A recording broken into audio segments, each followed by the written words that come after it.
Welcome back to the Regeneration Podcast, ladies and gentlemen.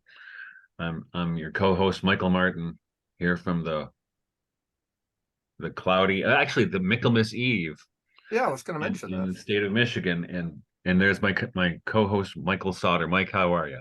Good. Michaelmas is around. My name is Michael. That time of year, and You got a my Regeneration podcast.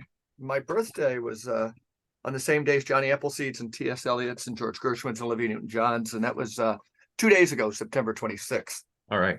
And my daughter, Amen. who loves using a cricket, slapped the Regeneration Podcast on a sweatshirt, and it made me smile. All right. So today we actually this is, some people don't believe in karma, and then I tell this story. It's such an interesting story. So our guest today is Spencer Klavan, and before I introduce him formally, I have such a story to tell you. So back almost exactly a year ago, November of last year. Yep. Right. I mean, the day after my mother's funeral, I got on a plane to head to Washington, D.C. for a kind of colloquium or discussion, a symposium on the Brothers Karamazov, put on by the Liberty Fund, which I was kind of looking forward to. I have a couple of friends I knew were going to be there.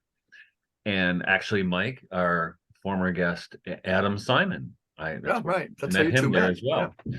So I go there, and I get there early, and it's in Georgetown. So my first order of business was to find the Exorcist steps, which I did. Took a picture because I was traumatized as a How many square blocks is Georgetown? Did you have to look for a long time? I don't know. It's beautiful. I've been there, but it's always I drive through.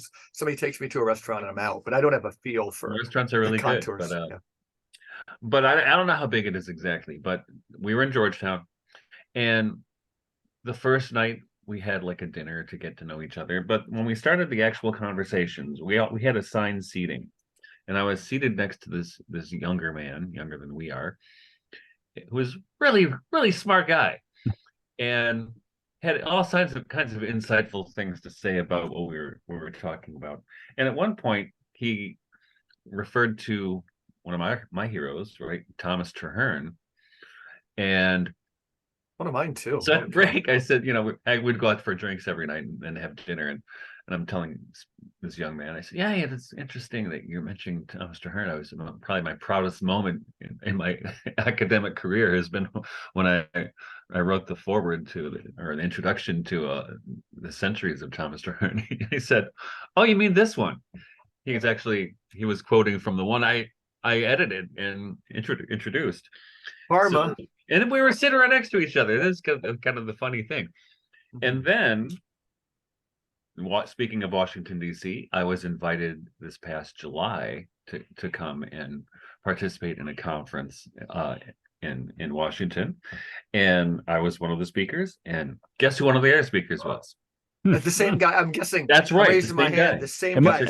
This guy sounds great. I don't know who you're talking about, Mike, but it sounds like a lovely guy. Yeah. That guy. I don't know. I mean, what it is that, I feel like God threw us together for some reason, Spencer. Brother, I feel the same way. I mean, the most uncanny aspect of that experience for me is we had that exchange downstairs after in the conference room.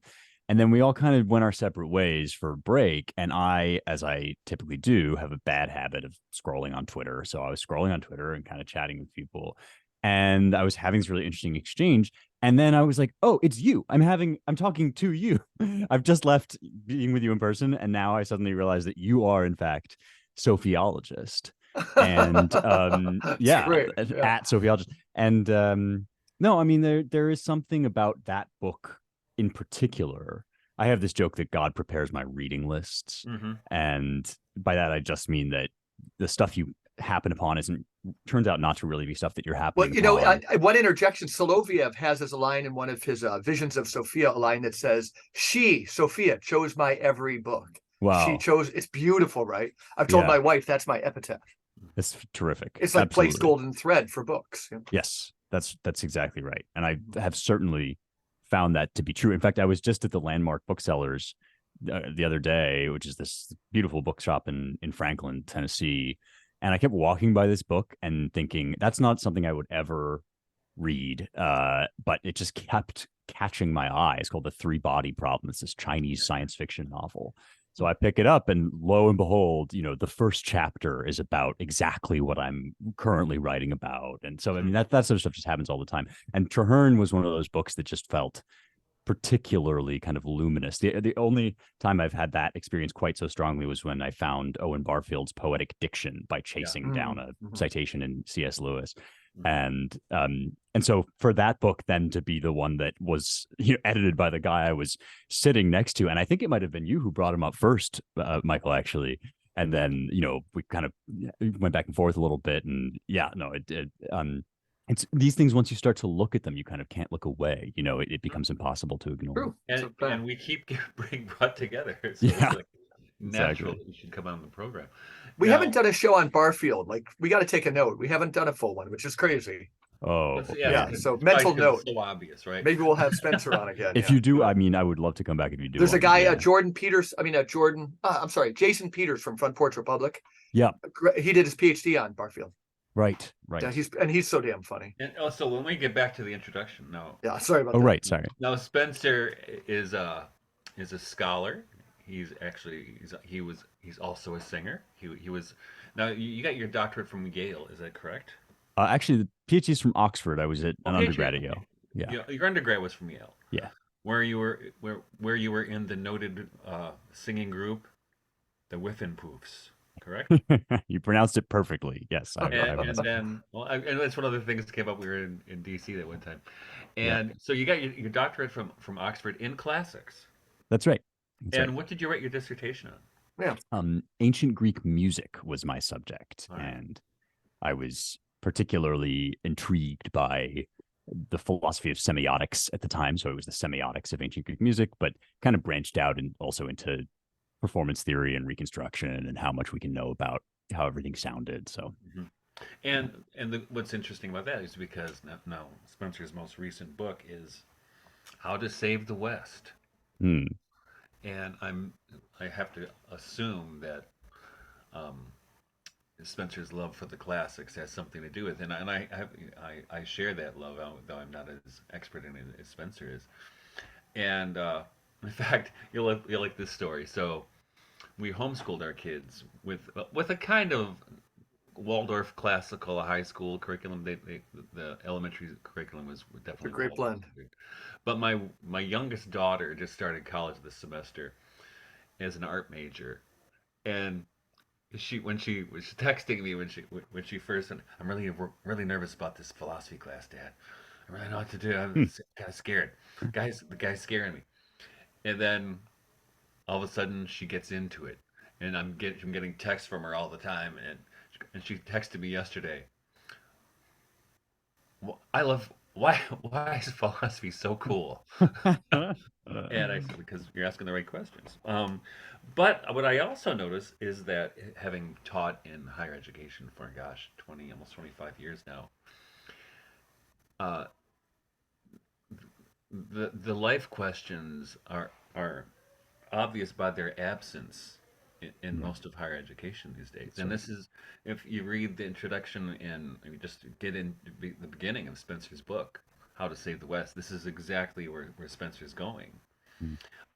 And so, Spencer, what caused you to write this book, first of all?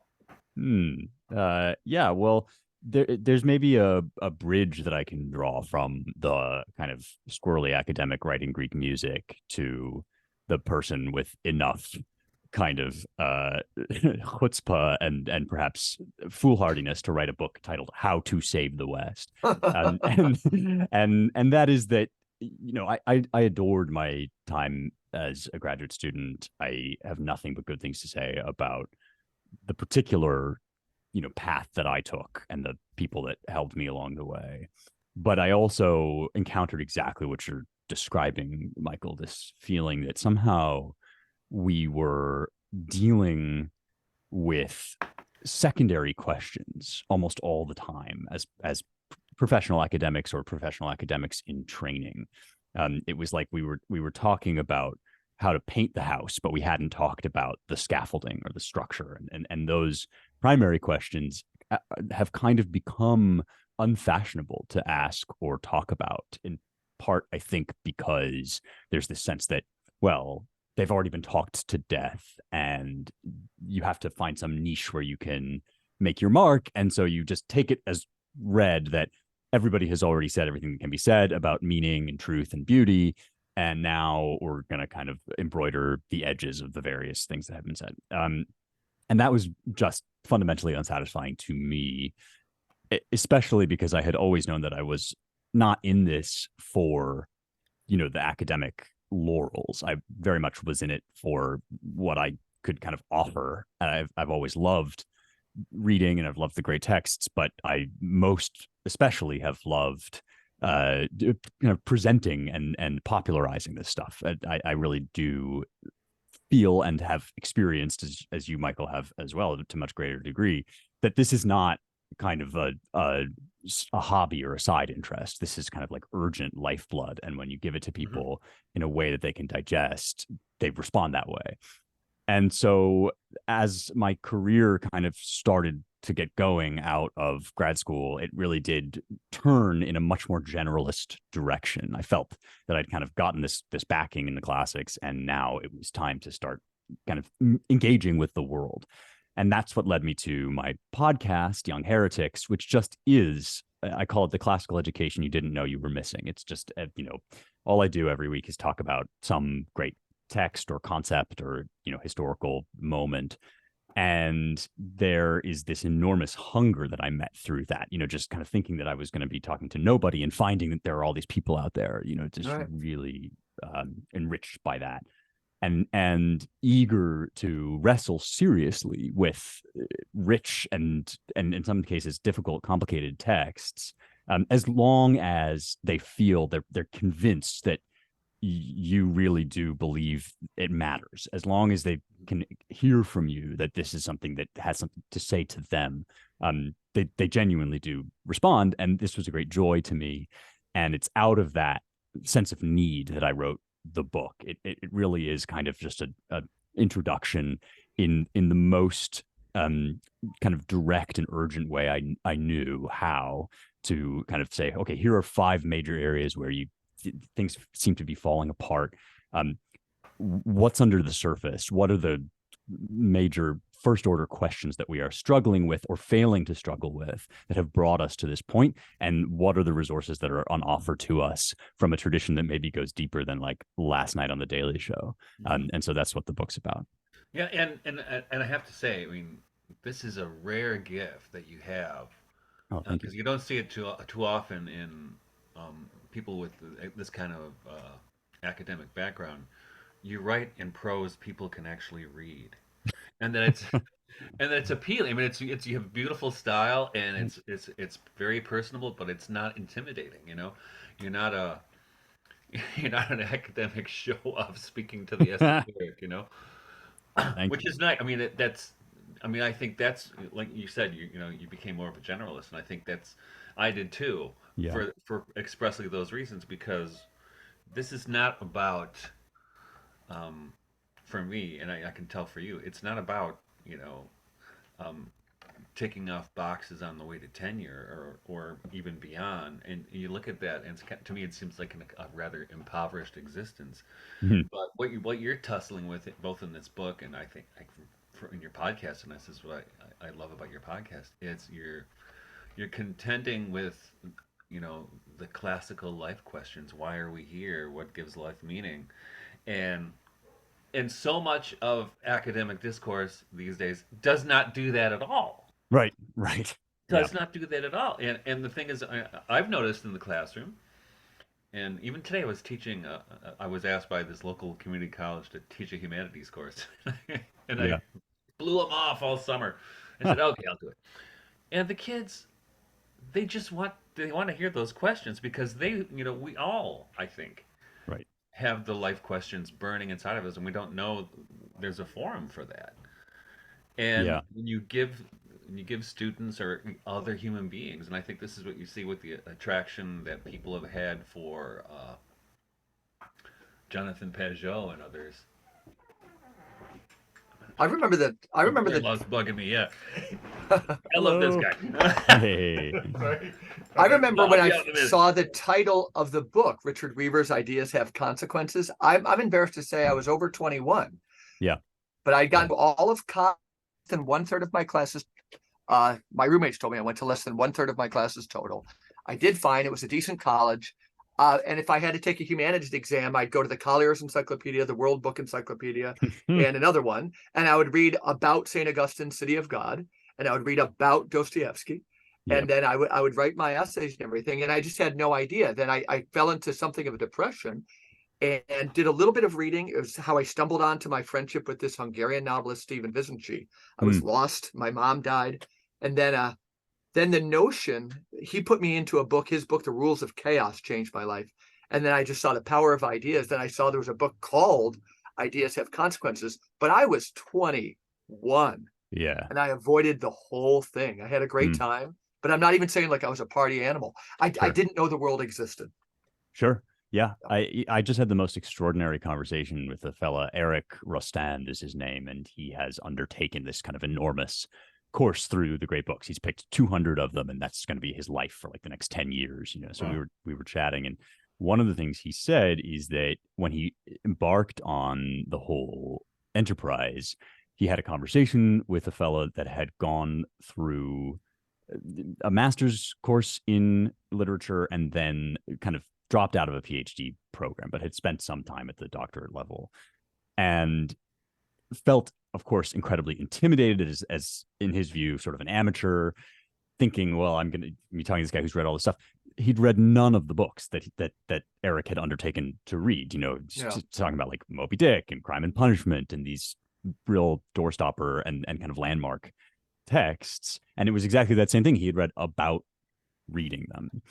And this is certainly a feature of my experience as well, that the people who preface their conversations by saying something like, I'm not that smart, those are the people that you're about to have a really great conversation with, because what they mean by that is, I, for whatever reason, didn't gain access to the kind of gatekeeping credentials that would enable me to feel a sense of ownership over the canon. That's so well said.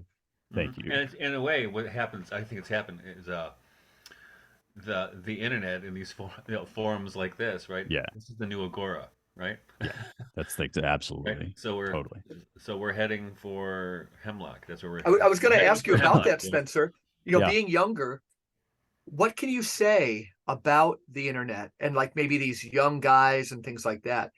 So Michael called it the Agora. Help give me a little shape of that. Like my own children know that I don't even know this medium Michael are on right now. They can't believe we haven't made little 2-minute spots and said own somebody and all that stuff. But like, are there real possibilities, or do you see crowd formations out there? How do you separate between crowd formations and political tribalism and these people who are doing this thing online that we're talking about?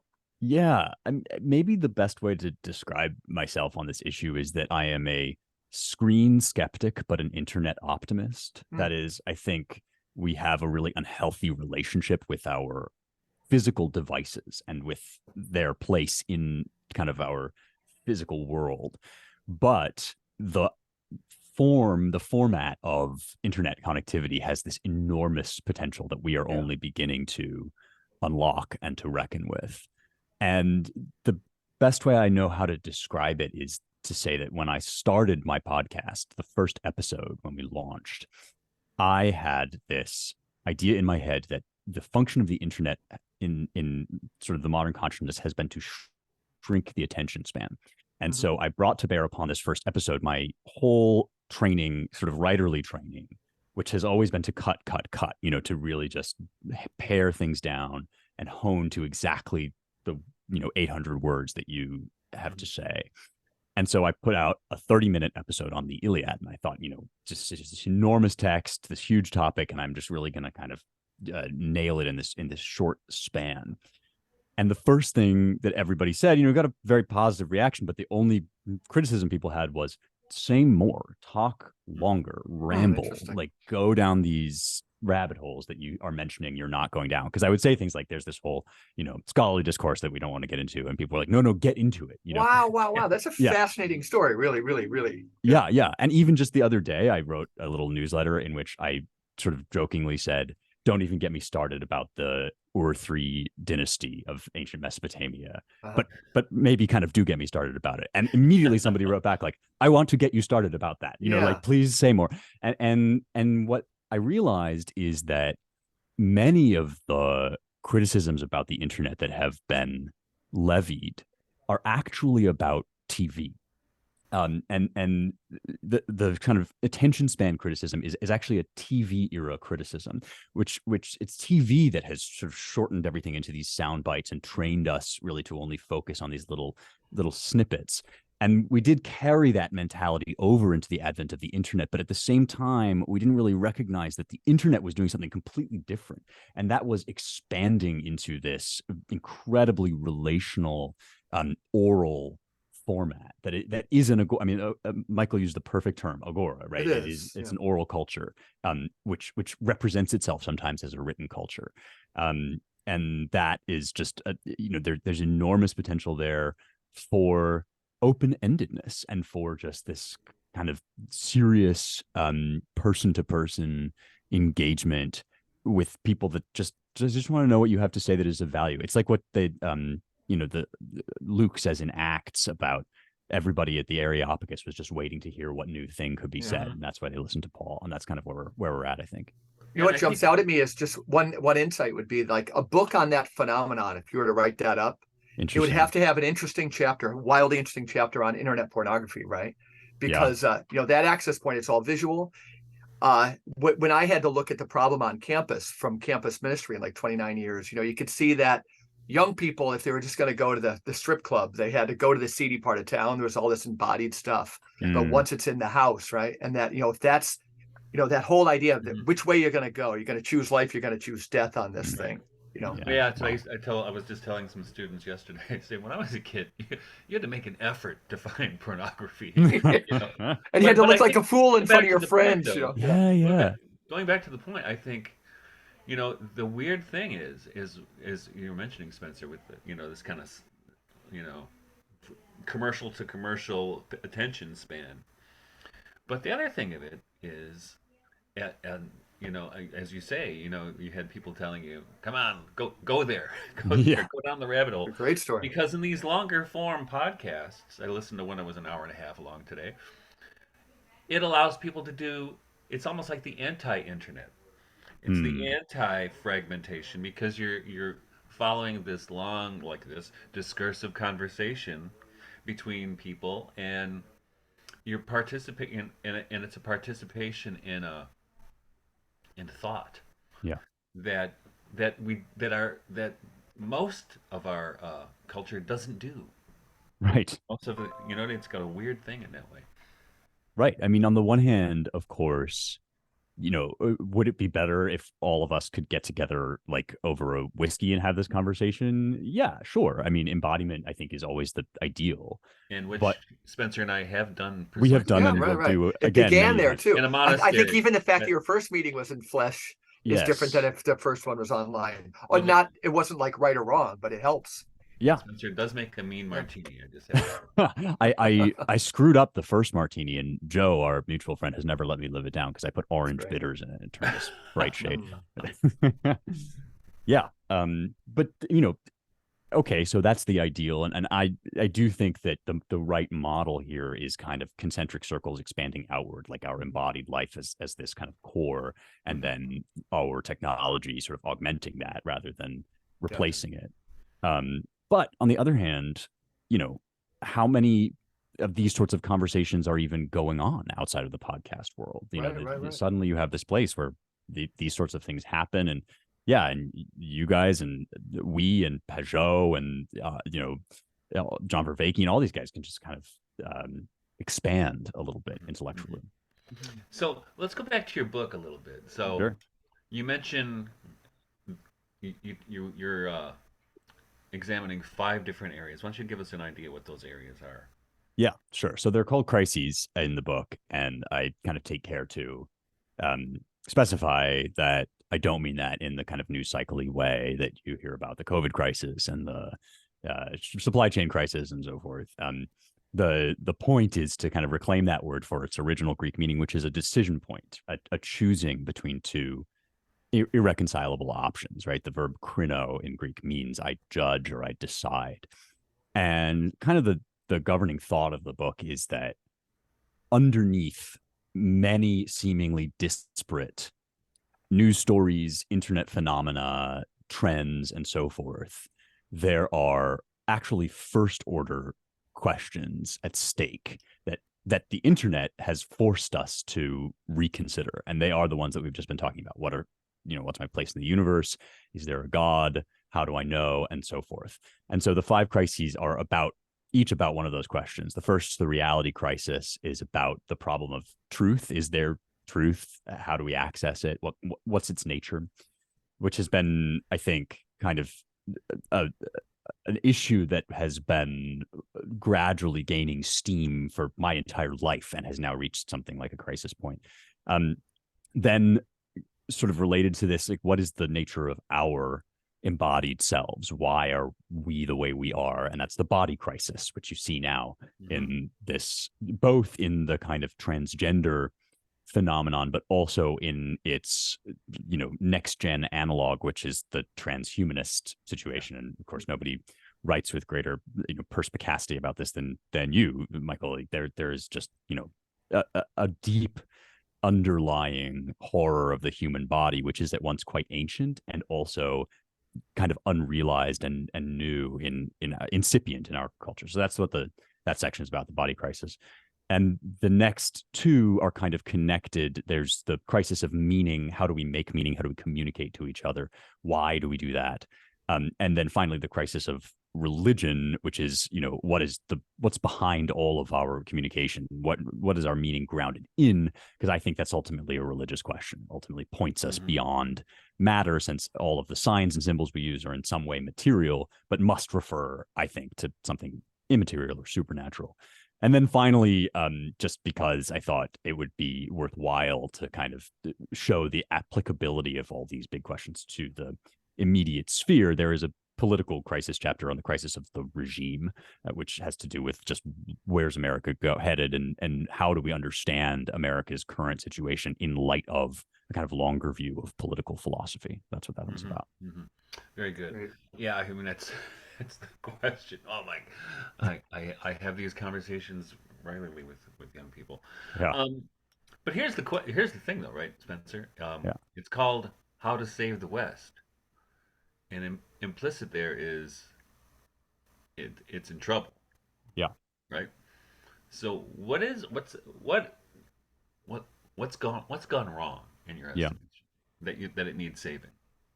Yeah, I mean, there's kind of 2 ways of looking at this question. One is that the West is perennially on the verge of collapse, and that this is actually part of its nature.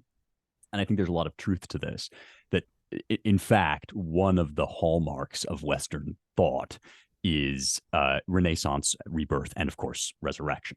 And so you see often moments of technological crisis. Take, for instance, the printing press, at which point many of the kind of settled assumptions of a previously prosperous age start to break down and collapse, and these big kind of first order questions come to the fore again.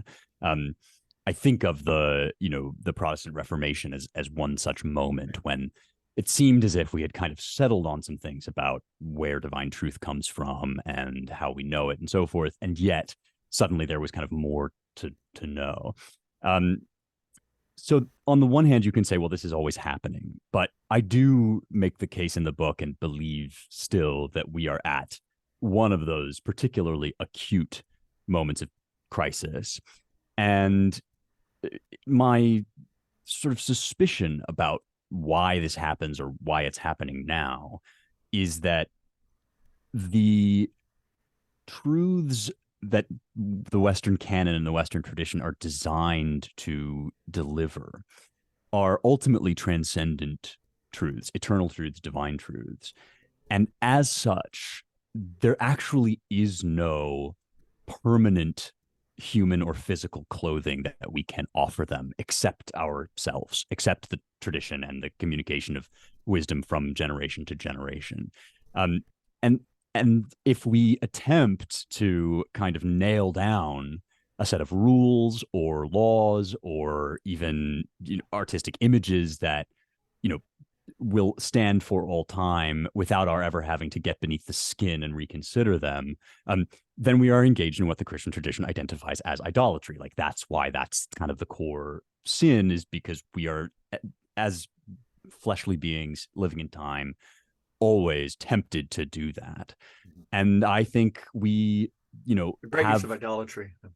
Thanks. No, I mean, I think that this is, we mentioned Barfield, you know, perhaps his greatest book is Saving the Appearances, yeah. right? Which is a study in idolatry, and it's from him in large part that I kind of draw my understanding of that word.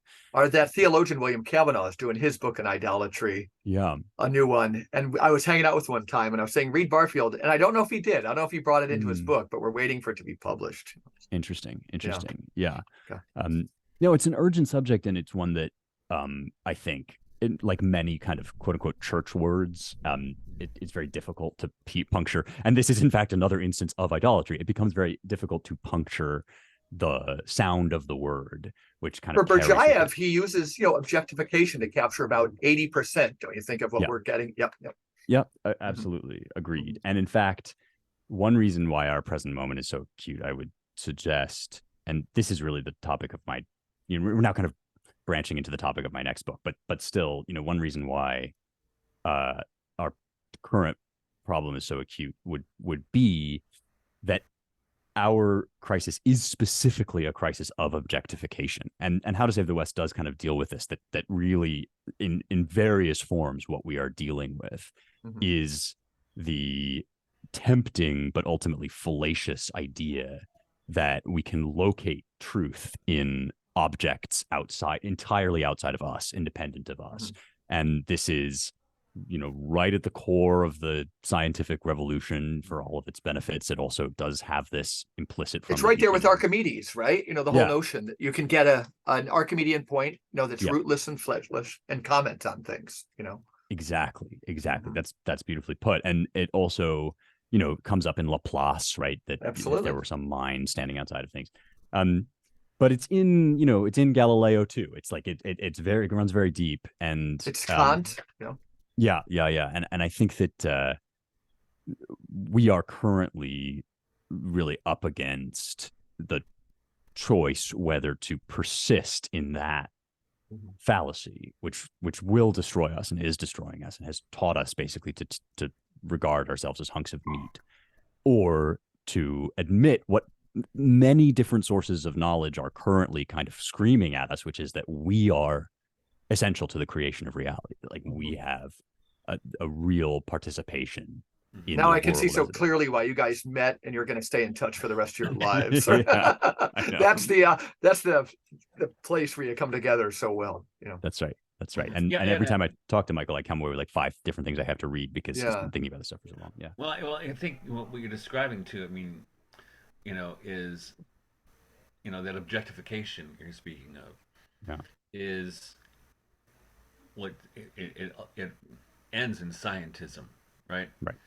And the counter to that is, and this is what I think you're treating in your book, is the wisdom tradition, right? And not just in this in a sophiological sense. I mean, I taught a course which was a blast to teach, where it was kind of an intro to philosophy course, but I did it by drawing on the wisdom traditions of the East and the West, and we did the Tao Te Ching, and we did the Tibetan Book of the Dead, and Marcus Aurelius, and because that, I like you, I feel that's the antidote in a way to the insanity of the way the world is right now. And one of the things, one of my first professional associations with Spencer was when he asked me to write a piece on transhumanism, right? And he gave it the title The Droid Stares Back, which when I was looking it up on the internet, I misspelled droid as druid, and when I started my Substack, I think I'm just gonna That's keep. right. Okay. That's I didn't great. know That's great. that. No, I saw that. And I thought that you had already landed on that title, and I was like, wow, we were totally on the same wavelength. Okay, great. we were vibing so bad. Yeah, Was We my were meta vibing. that was my map of misreading. Yeah, Don't you think, misspelling. Spencer, too, that this objectification piece, idolatry, Barfield, but also the William Blake's 4 levels of awareness from generation to Ulro to generation to Beulah to Eden. It's all about, and this again dovetails where I'm sure you've seen in Michael's work, just the raising our levels of perception. Yeah. Yes, another just truly bonkers series of coincidences that emerged out of the last time Michael and I were together was that a mutual friend of one of the participants at that conference was Glenn Williamson, who listens to the podcast and has been in touch with me for a long time. But at that conference, unrelated to all of this, over our third or fourth whiskey or so, I said to Michael, like, I need to start to read Rudolf Steiner. Who do I read? And I get home and I get an email from Glenn that's about my latest podcast episode that says, you really, I've been holding back because I didn't want to like impose, but you really just are sounding like you need to read Rudolf Steiner. And can I send you to a Rudolf Steiner wild book? Yeah.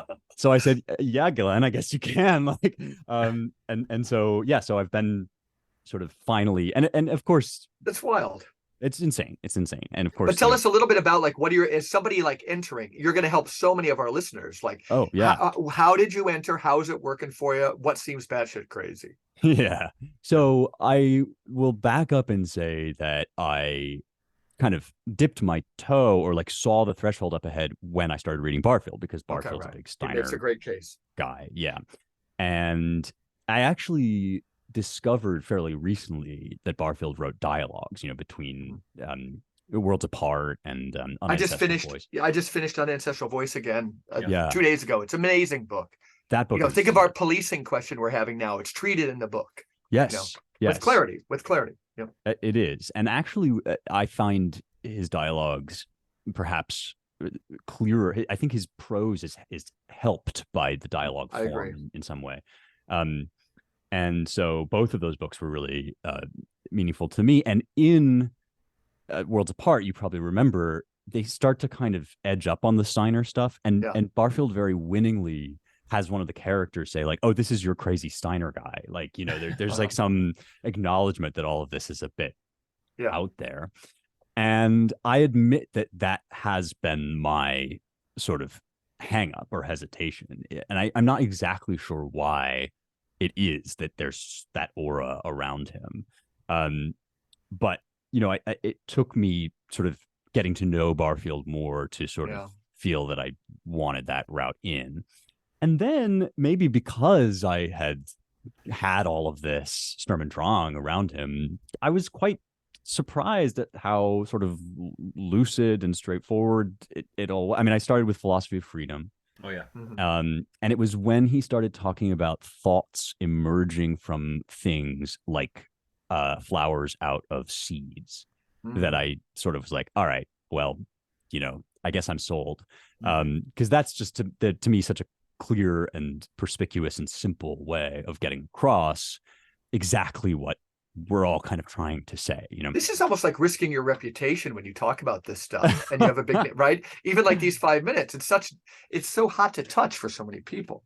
Yeah, I think I'm too far gone. I mean, anybody that knows me already knows that this is like at this point I'm doing podcasts about how like, the past of the cosmos comes into being in the present when we observe it. Like, I think if you're on this train with me or with any of us, but here's the thing though, is that if you go there, a lot of people will be like, yeah, it seemed too crazy, but I really have been like kind of feeling some of this stuff myself, because the dogma of objectivism is so strong that it actually prevents people. I mean, that is, I think, what creates the sort of aura of mystery around Steiner and the aura of fear around talking There's an about issue this of stuff. courage there too, right? Absolutely. We need courage.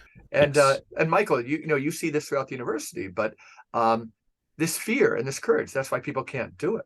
Oh, that's, I They're mean, so worried yeah. about looking like a lunatic. Academia is it's a herd mentality, Yeah. right? It was, but the thing is, I mean, but I found this because, and I think my career, even as a Waldorf teacher, well, long ago, 30 years ago, at first I tried to be like a real Waldorf teacher by the book, Mm. and after a couple years of that, I was like, okay, this sucks. I'm Hmm. either going to teach like I want to teach, and lose my job, or I'll go work at the post office. I don't care. And that was transformative because all of a sudden I became a really good teacher, and then became a master teacher almost right away. But the same thing with teaching in college. You or the university. I by that point I was already trained out of that idea to try to do it like everybody else and just try to you know and this is what you tell people, right? If you're going to teach, if you're not interested and enthusiastic, nobody else will be, Hmm. right? You won't be filled with the God. Yeah. You won't have any enthusiasm. Hmm. And that's what ignites students. In fact, so yesterday, one course, I was teaching. I'm teaching them about how to write a review essay, and I used David Bentley Hart's review essay of *The Secret Commonwealth* Hmm. by Robert Kirk, the one about fairies. Yeah. So it gets into a discussion about whether or not fairies exist, and they're looking at me for a second. They're like, "Is this really happening in college?" Yeah. And I said, "Well," and I said, "How many?" I asked them, who, the show of hands, who believe it's possible, who didn't think it was possible. They're like, "I'm just not raising my hand." I've always enjoyed the moments where I've got 4 kids. They all went to college around the same time, where they would come back, and I don't know if they were drunk, high, or both, but they just go like, "Dad, my friends and I were kind of looking at your writings, and they're like, they're Well, really weird, man." and that's Yeah, I guess. what I was going to say is then what happens is, and this I'm sure Spencer gets this all the time. You get people who kind of come to you after class or Yeah. via Yeah. email and say, "You know what? I'm so glad you're talking about this stuff because Yeah. nobody wants to talk about it, but I've been feeling this is a thing, and I need to pursue this." And they're Yeah. looking for a community. Yeah. I sort of think what it is. So I have this pet theory that the Middle Ages are to us what classical antiquity was to the first generation of the Renaissance, like the Petrarchs of the world. Okay. Which is to say that for Petrarch and many of his sort of intellectual heirs, for Dante or so forth, the classical world represented this enormous alternative outlook on life, the universe, and everything that had been sort of thrown out with the bathwater, that it had certain problems which the church undertook brilliant. to Yeah. solve by simply sweeping it away. And you know who actually says this outright is Giorgio Vasari in his history of art. He says the church it was keen first and foremost to eradicate pagan error from the world. And in doing so, it swept away everything that was associated with paganism, including the kind of morally neutral techniques that had been used to get paganism across, like sculpture and these incredibly refined artistic techniques, which were therefore lost. And now that the church has a stable foothold in Europe, and now that we all have been sort of cured of our pagan error, there's nothing to fear from recovering this enormous wealth of cultural insight, of kind of artistic tradition, and so forth. And and we need to, because the church is exhausted, has sort of played out the full measure of its current thought, and needs new blood from somewhere. So let's get it from pagan antiquity. And at the same time, of course, they're digging up all this stuff and they're finding all these manuscripts. And now I feel that the role of, quote unquote, the church in our moment is played by what Michael calls the archons, by sort of this enormous cultural establishment force in favor of scientism and in favor of transhumanism and in favor of all these kind of dead ideas, deadening and dead ideas. And that is why people feel afraid to say, actually, I think symbolism, allegory, participation, these things are urgent and real. And it's in the Middle Ages that we find those things most richly and fulsomely expressed. But we have this narrative about the Middle Ages that is the same narrative that the church had about pagan antiquity, which is it was all in error and it needed to be scrapped entirely. Don't you think there's a wonderful marriage that could be made? I'm always talking about the underworld on this, or the marriage of theology with the earth-born tradition of Homer, Shakespeare, Cervantes, and Rabelais. But one that I'm seeing in two places is that I worked with, at a Trappist monastery, and and they had daughter houses in Africa, and for a number of years they suppressed the African music. And of course, traditions of shamanism. But I see people are interested in the shamanism now again. Similarly, in the same American land, another source. And I think it's the Middle Ages need to meet the Native American thing. That's where this Matthew Milliner is really interesting. We had him on the podcast, but this Native American, I'm just speaking for myself, this type of marriage of what you're saying, because what you're saying is totally brilliant, but you let something go. And I think if there's a marriage of two streams, which would be the underworld traditions of the Native Americans, the underworld of Rabelais, and this thing, that's what we're looking for. Because the Middle Ages bring, the microcosm within the macrocosm. That's where we can hang so much.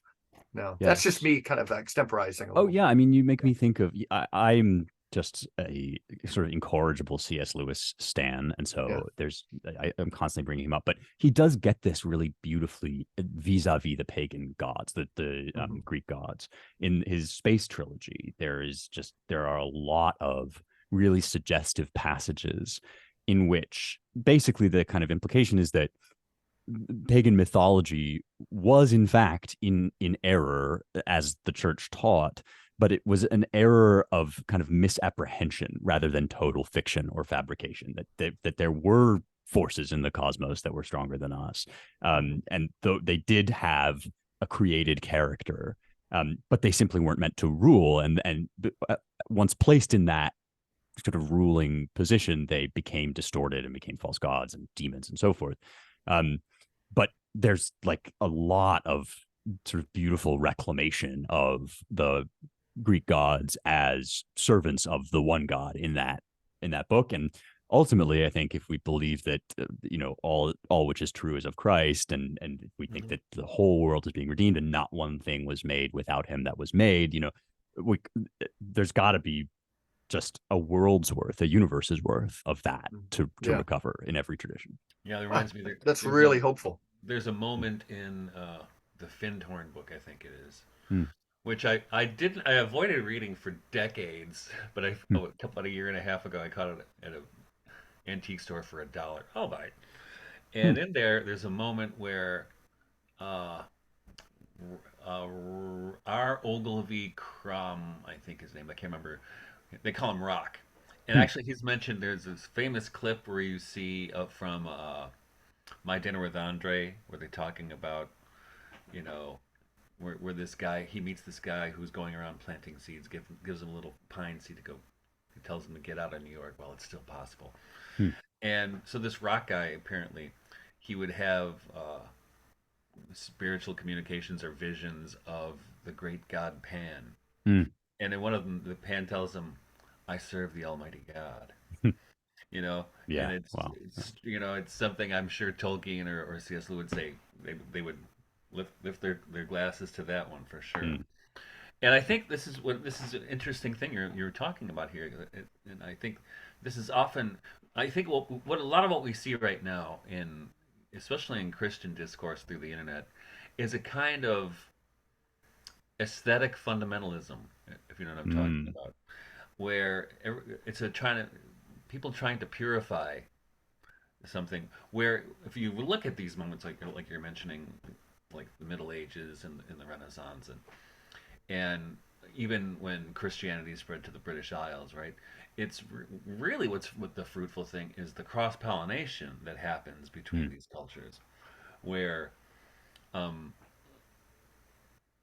where like Mike said earlier, where the microcosm and the macrocosm become fixtures in Christian philosophy in the Middle Ages and through the Renaissance, mm, and Or in Goethe, the East meets West thing, right? Which is the paramount. well, and this idea of enchantment, which is mm, often bandied about, but that and also you see it in Pico della Mirandola, for instance, mhm, right? The mhm. enthusiasm for a kind of not phony multiculturalism, Yeah, you know, right. not an That's a good unforced. phrase. A Yeah, not that's phony motif. Yeah, good. It's so just dumb. totally. You nailed it. Yeah. Yes.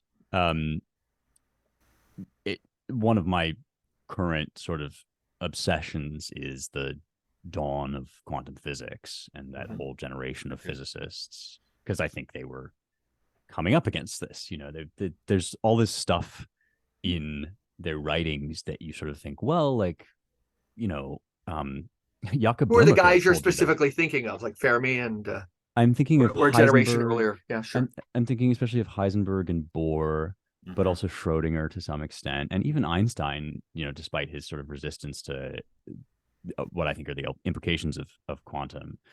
Um, but you get things like Heisenberg saying, "Yeah, this is kind of like Aristotelian potentia, like Mhm. this wave function of unrealized possibilities. That's basically a mathematical analog of Mhm. what Aristotle was on about."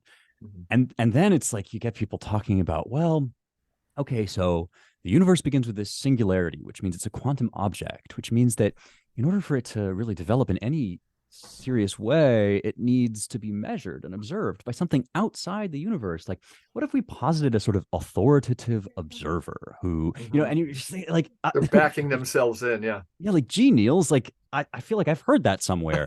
And, and touchingly, it's almost like the lights aren't on upstairs. It's like there's nobody in the house to say at this point to connect this to the tradition, because it's the cutting edge of science, but at the same time, it is this wonderful kind of reaffirmation of all that we Mhm. thought we had discarded and all that we thought had been lost. And I raise all of this as you talk about non-phony multiculturalism only because um, the two things that kind of come back again and again at this point are Genesis, if you're comfortable in the Christian tradition, but also the Bhagavad Gita, right? I am become death, Mhm. destroyer of worlds. That's the whole Sanskrit tradition, Hindu tradition, which is not limited to the quantum physicists. You get it in Eliot too, but Mhm. it certainly is of this moment. And I think that is because the richest, deepest soil of basically every culture contains this stuff in it somewhere, Yes. and it just comes back up when you let it. Hmm. Well Yeah, said. and I think you point out. I mean, I too, as you probably anybody who's read my books can tell, Yeah, have a thing for the birth of quantum mechanics, and the way it intersects with mysticism, right, right? right. And both of them, I think kind of are congruent or reflective of the discovery of phenomenology, which Yes, allowed phenomena to speak, right? Which which creates an opening into the world, yeah, and that's yeah. what quantum physics certainly did that. And David Bohm, I think, Mm. he's just amazing in his thinking. When I first read him in graduate school, I don't know if I understand all of this book, but the parts I understand, I really like. Yeah, But and that kind of openness, and that's what I'm not seeing in that kind of aesthetic fundamentalism right. that is in various forums on the internet and elsewhere.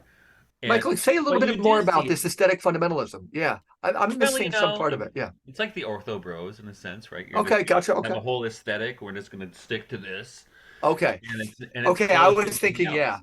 I can use like he has an aesthetic, and I was just thinking of the word in a different way. I'm Well, 100% on board. I get it. yeah, I Yep. mean, it's or you could call it cosplay too, I guess, suppose. Hmm. Um, Cosplay.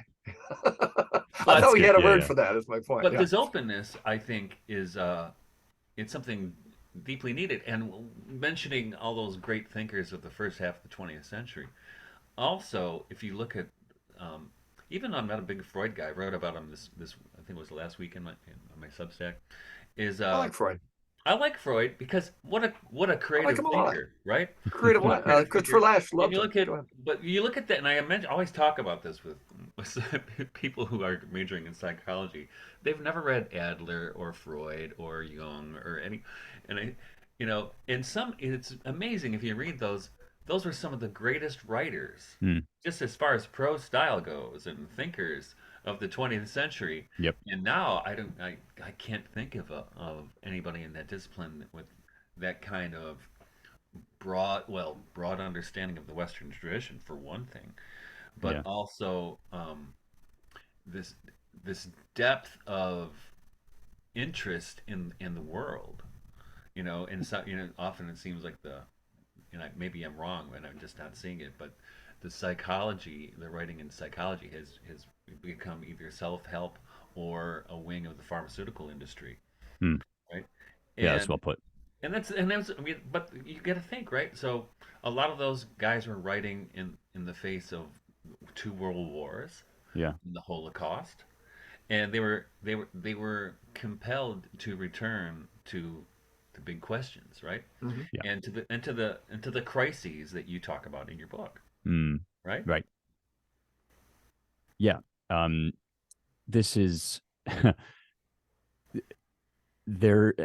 I suspect, Michael, that the people who are engaging with these sorts of things at the kind of broad generalist level that you're talking about just wouldn't count as official psychiatrists, Hmm. or wouldn't count as kind of at the top of their field, because the field has become so inherently hostile to, certainly to generalism, but also I think to the soul. I mean, it's Yeah. kind of the singular irony that the Mhm. discipline that is literally named the study of the soul has become the one that I is guess like I hadn't thought of most that so clearly. Right, right. the study of the Yeah, soul and the healing of the soul, right? yeah. Psychiatry.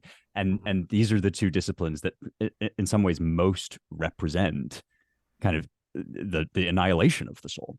Hmm. Mhm. And so now you get, I think, these really fascinating people, many of whom we've already mentioned, the Vervekis, the Pageaus of the world, who are genuinely venturing out back into this sea, of kind of like integrated human knowledge. And each of us has our imperfections, of course, and our limitations, but at least we're sort of thinking about human beings as whole persons. Hmm. Um, and yeah, I think there is a real hostility to that, in addition to how difficult it is. I mean, first and foremost, it's just hard to like write clearly and think deeply and widely and all of that. But secondarily, there is an actual like sanction on it among academics whose Yeah. favorite pastime is to complain that nobody reads their work and then nitpick anybody whose work is read for its kind of generalisms and inconsistencies, right? I mean, that is Yeah, like yeah, the yeah. sort of, yeah. So, I mean, Resentment. Right. Yeah. yes. So I always turn back to Coleridge, right? And Coleridge said, a man who shows me defects in a work of literature is not telling He me didn't make his everything works figured easy out. to read, though. Yeah, Yeah. but what he said, his answer was that, but somebody who shows me the glories in a piece of literature, Yeah, they're Mm, doing me a favor, yeah. right? right. And then we don't, and that's not an attitude present in academic culture as it is right now, which Mm, is why you see people like Peugeot or Vervaeke, even though mm. Vervaeke does have an actual job, Yeah, yeah, yeah, going rogue, right? yeah. They're taking the show on the road because academia is too much of a cage and Yeah. it's too limiting. And so that's what I and that's and in fact we've had quite a few people on the program, thinking of Arthur Versluis and I can't remember who else we came about, Arthur for sure, Mm, talking about you know well, can't remember. Well, anyway, that with the humanities cratering in academia, yeah. you know, in a way, you can say that this kind of podcast format answers at least some part of that need for people who are interested in the big questions that the humanities have traditionally treated Right. to go. But I think it also probably be almost like the school that Thoreau and Emerson, the kind of Hmm. Can you say a little bit more about mushrooming that? That's really schools they interesting. had outside of the mainstream, Yeah. the Yeah. Transcendentalists. Yeah. Yeah.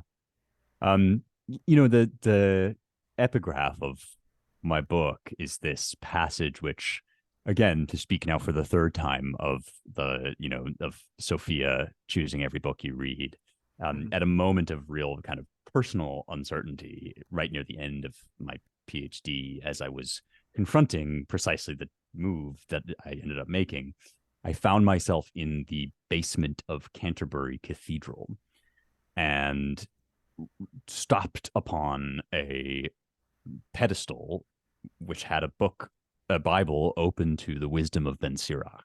Hmm. I had either never read or I guess read it the one time I read the Apocrypha through and through, which was in high school. And it was open to chapter 22. Oh boy, No. it was open to chapter 40, but Oh, I want okay. to hear about chapter 22 That's a lot of because Sophia stuff, right? oh yes, Yeah. right. Yes. Well, this one is less perhaps sophiological in a direct sense, but chapter 40 is how different is the one who ponders the law of the Most High. He seeks out the wisdom of the ancients and studies the words of the book, and then it just breaks off, and the next line is, "Listen to me, you holy children. I am like the moon. I have grown full. Hear my Wow. words and put forth your blossoms like a flower by a running stream." And what more perfect? It's all there. Yeah. It's the perfect depiction of the scholar, of the role of the scholar, and it couldn't be further from sort of the academia that we know and that we're talking about. But it is happening. It's just happening as in some ways it always has. It's happening under the radar. I mean, you got to remember they did kill Socrates, right? Like this is not a favorable endeavor for the world, capital W, most of the That's right. time. This is. Hmm. That's right. This is not a Dale Where Carnegie. else do you see sign of hope? And again, I don't want to cast myself as a traditional like old geezer or something, but like in the you're mentioning Pajot and Vervaeke and Yeah. where can you say a little bit something of the lay of the land where you see like even more interesting thoughts? So when we were talking about the basic format and the internet versus screens and so forth, it was even when the Jordan Peterson phenomenon first came out, Yeah. it was often mentioned that this 3-hour long form conversation is about the length of time of the Lincoln Douglas debates, right? And Mm, that the medium is the message. Something wild is going on. yeah. Are you seeing really neat evolutions of things? Definitely. And I would say actually that not to indulge in cliche, but like age ain't nothing but a number in this Okay, respect, yeah. that there's just as criticisms of like the boomers are really more Mhm. criticisms of the boomer spirit, of a certain Right. attitude that clusters within an age group, but isn't limited to that Mhm. age group. Um, Similarly, many of the guys that I would think of, in fact, there are quite a few elder statesmen among the kind of urgent crowd right now, in part because one of the things we're missing is mentorship, right? One of the Mhm. things that's really needed is generational continuity, manly connection from one generation to another, all of that stuff which Peterson provides. Another name that comes to mind is Ian McGilchrist, Of just these course. Yeah. enormous tomes Yeah. of detailed scholarship, He comes neuroscience. alive when he's asked a good question. You can watch a lot of Absolutely. interviews Yeah. where people haven't read the book and they don't get it. Then all Yeah. of a sudden, somebody who's kind of engaged, he Yeah. becomes a completely different man. Yeah. Yeah. And that's, I mean, and his book is another, or the Matter with Things is another book that you just open it and you're like, oh, I thought I was on my own. I'm obviously not. There's Mhm. obviously somebody that is at a very high level engaging with this stuff and writing about it and plunking for it, putting himself on the line. So, the reason that I embarked on my whole like cockamamie theory about the Middle Ages and the Renaissance is that feels to me like an underground society. That feels like this, once you perform the secret handshake, as Michael and I did, over Traherne, and as like in some ways as we are doing in this conversation, like then you're off to the races. Then it's just like, okay, we can begin. And I have those sorts of conversations all the time, and they do make me very hopeful, but they do not make me sort of an optimist about the things that people typically tend to ask about, which is like what's going to happen in the next presidential election, Right.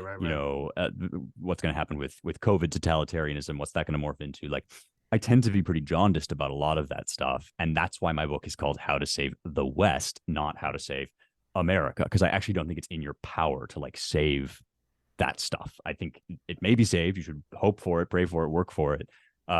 We will all be like royally screwed if things go south in that domain, but that's ultimately not the flame that we are passing down. It's even bigger than that. It's like a source of even of America.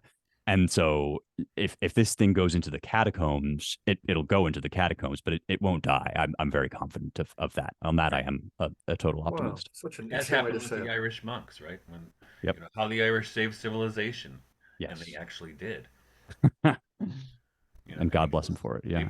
They preserved all that stuff, all that when it was gone from the rest of culture in the West. So they preserved it. Okay, well, it's probably a good place for us to wrap up. So, Sounds good. Spencer, where can people find you? Well, thank you for asking. I am on Twitter/X for my sins at Spencer Klavan, and there are all sorts of links there. But if the way I think to get most directly to what I'm doing is to check out Young Heretics, which is my podcast. It's on all the platforms, Apple. I can't wait to Spotify. start listening. Yeah, I've known your name and everything. Yeah, terrific. And again, I write a lot for Front Porch Republic, but I think they reviewed your book 2 days ago, right? They And I sure did a beautiful review. Okay, Yeah, I really, can't wait to read it. really wonderful. And so the book is on Amazon. It's also on Audible. If you're a podcast listener and you like listening to stuff, that I did read the book myself for that. And I think that's it. Oh, and I should mention the Claremont Review of Books, which is where I'm very grateful to be employed. Yeah, I'm an associate editor there, and I think it's one of the better publications on the right, some of the best stuff out there. I do write there, but many other people do as well. So all of that would be good to check out. And what's the new book? So the new book, I don't have a pre-sale link yet, so I shouldn't be directing people to it just yet. But the new book is an assessment, is a theology of quantum physics. It's basically about what we've been talking about, and it begins with the Greeks, so it's sort of a longer history that tries to make sense of how we got where we are on this objectivism stuff, and then also tries to infuse a little bit of light of the mind into what's currently happening. Well, we all look forward to the arrival of that one. Yeah. I'm just rounding the corner on finishing the first draft, so great soon, hopefully. Yeah. Well, I know we'd love to have you on again if you're willing there. Yeah, absolutely, anytime. This has been a joy. Thanks. Well, thanks everyone for listening to the Regeneration Podcast. Michael, have a good week. When we'll be back soon, and I will post the links to Spencer's works in the comment section. All right, have a good day.